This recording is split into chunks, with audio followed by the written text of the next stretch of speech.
Sistem ketatanegaraan yang dianut di era demokrasi terpimpin sejak 1959 adalah sistem presidensil.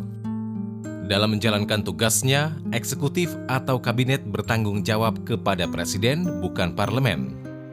Ini adalah konsekuensi dari penerapan kembali Undang-Undang Dasar 1945, meski tetap ada jabatan Perdana Menteri yang merupakan konsep parlementer. Periode 4 tahun pertama era demokrasi terpimpin dimulai sejak 10 Juli 1959 hingga November 1963. Selama periode tersebut, Presiden Soekarno didampingi Perdana Menteri Insinyur Juanda. Juanda bahkan memimpin kabinet yang diberi nama Kabinet Kerja. Nama Kabinet Kerja dipilih untuk menghilangkan kesan pengaruh politik partisan dalam kabinet.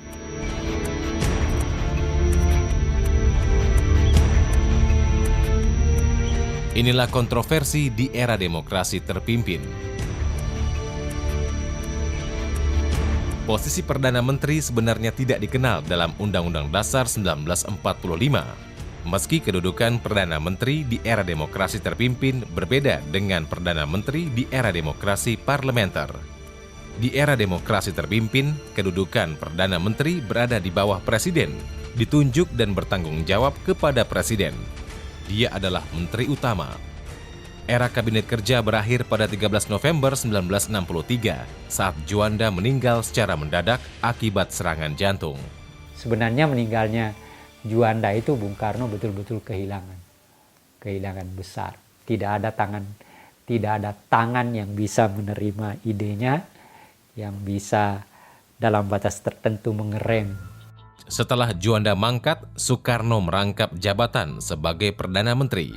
Sebuah keputusan yang unik, mengingat ia sendiri sudah presiden yang notabene kepala pemerintahan. Sebagai presiden merangkap Perdana Menteri, Soekarno menunjuk 3 wakil Perdana Menteri atau Waperdam. Masing-masing Waperdam 1 Subandrio, Waperdam 2 Leimena, dan Waperdam 3 Khairul Saleh. Konsep penyusunan kabinet berikutnya sangat dipengaruhi oleh manuver politik Presiden Soekarno untuk meluaskan dukungan, khususnya yang bersedia menerima konsepsi Nasakom atau nasionalisme, agama, dan komunisme. Konsekuensinya, banyak tokoh partai yang ditarik masuk dalam kabinet. Soekarno juga memberikan sejumlah kursi kabinet kepada perwira angkatan bersenjata. Bahkan para pimpinan lembaga tinggi negara seperti MPRS, DPR GR, dan DPA secara otomatis atau ex officio ditetapkan sebagai anggota kabinet. Batas antara eksekutif dan legislatif pun menjadi kabur. Pada era ini lahirlah istilah Kabinet 100 Menteri yang merujuk pada jumlah anggota kabinet yang sangat besar dengan jumlah anggota lebih dari 100 orang.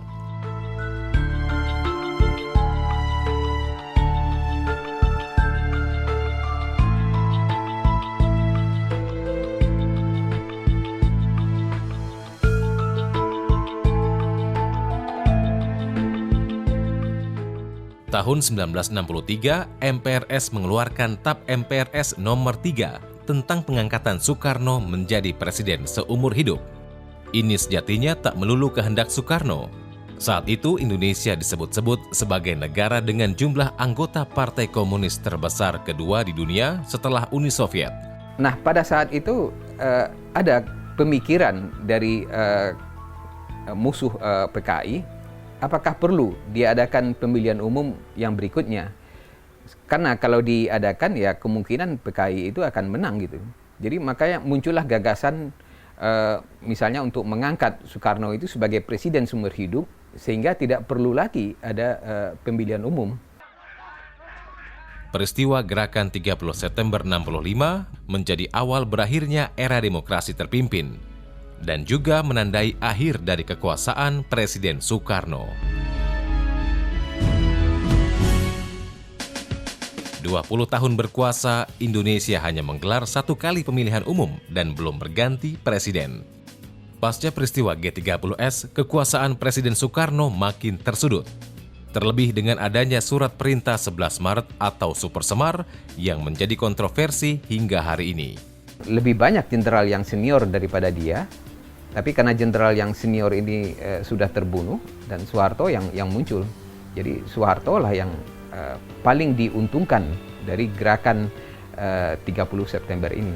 Berbekal Super Semar, sehari berikutnya, tanggal 12 Maret 1966, Jenderal Soeharto menyatakan pembubaran PKI dan seluruh ormas di bawahnya, serta menyatakan PKI sebagai organisasi terlarang. Peran Presiden Soekarno makin merosot ketika 25 Juli 1966, Kabinet Ampera I terbentuk dan Soeharto duduk sebagai Ketua Presidium Kabinet. Ini juga sejenis Menteri Utama atau Perdana Menteri. Posisi Ketua Presidium Kabinet juga tak dikenal dalam Undang-Undang Dasar 1945. Tapi kekuasaan pemerintahan praktis berada di tangan Soeharto, meski secara sah Soekarno masih menjabat sebagai Presiden RI. Serta memilih Presiden dan Wakil Presiden, Pasal 6 Undang-Undang Dasar. Menanggapi tuntutan MPRS mengenai kegagalan kepemimpinannya, Presiden Soekarno membacakan pidato pertanggungjawaban berjudul Nawaksara, tanggal 22 Juni 1966. Saudara-saudara sekalian telah menetapkan saya menjadi presiden seumur hidup. Dan pada waktu itu pun saya telah menjawab keputusan saudara-saudara itu dengan kata-kata, jikalau nanti MPR, yaitu MPR hasil pemilihan umum, masih meninjau soal ini kembali.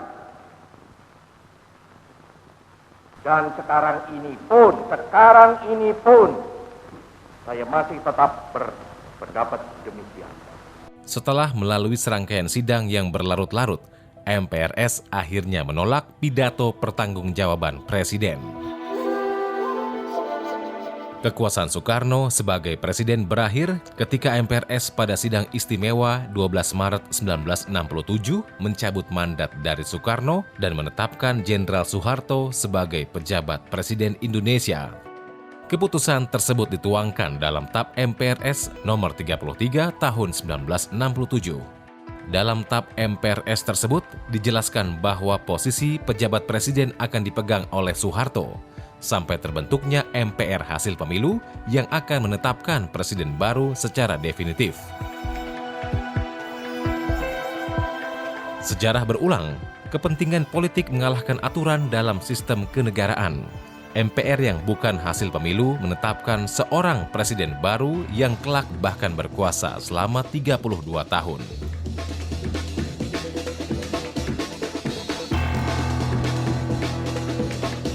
Mandataris MPR masa bakti 98-2003 adalah Haji Muhammad Soeharto.